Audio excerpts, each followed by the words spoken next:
Hey everybody, welcome back. My name is Ethan and today I'm going to be talking about how to set up the Zhiyun Crane 3-axis gimbal stabilizer. Before we get into this setup, I always like to talk about the purpose and usefulness behind the products that I suggest to you and why I think it's worth buying for filmmaking, so let's get right into this. Alright, so the Zhiyun Crane is a camera stabilizer that uses 3 brushless motors to remove the camera shake and jitters that you would experience without using a stabilizer. It supports cameras that are 2.65 pounds, but with a firmware update that just recently came out, it supports 3.96 pounds approximately. So about a 4-pound camera it can handle. So the reason that I really like the stabilizer is because I was personally never able to trust myself using a glide cam. It did get really good smooth footage, but I was always faced with the issue of if I made any slight human error, I had to retake the entire shot, which I really couldn't afford during filming a wedding.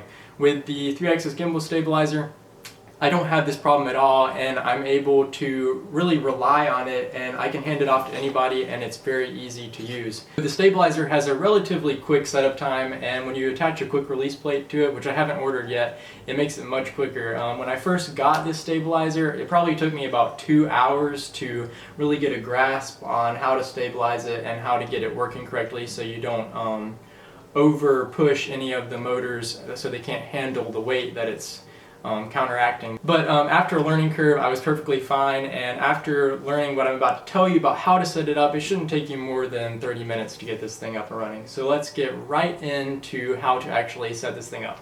Alright, so as you can see here, I have the base plate of the Zhiyun Crane mounted onto the tripod so I can stabilize this in a proper manner. I'm going to put in the 2 batteries that it comes with, and then screw once I get this thing on right, I'm going to screw on the top piece. As long as it's off, you can screw it as much as you want. It doesn't matter about messing up the motors unless you've turned it on. For this, I'm going to be using the Sony a6500. It is a very light camera and the 18-105 lens, just to give you an idea of what the weight is. What you're going to want to do is hold it right here, and it should automatically pretty much align for the second slot.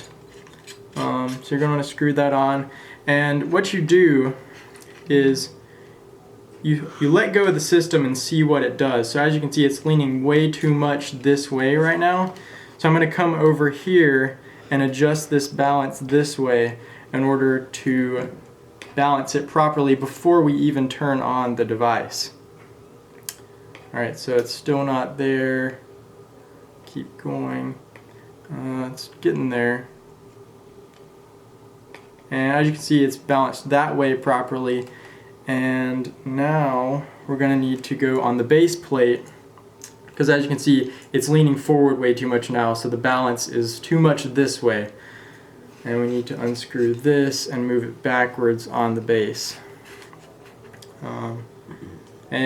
So surprisingly, I've actually balanced it properly right now. As you can see, when you balance it properly, you should be able to move it to just about any angle, and it will stay just like this, and the motors aren't working at all to balance it any more than what it needs to be. Alright, so next, to turn on the stabilizer, there's this little on and off button. It's labeled right here, and you just hold it down, the light starts blinking, and as you can see, the camera has become perfectly stabilized.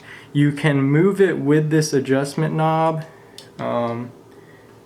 just to get different pan and tilts, and then press it down to get this adjustment, and then you just hold it down for it to readjust perfectly. So then you can take it off your tripod.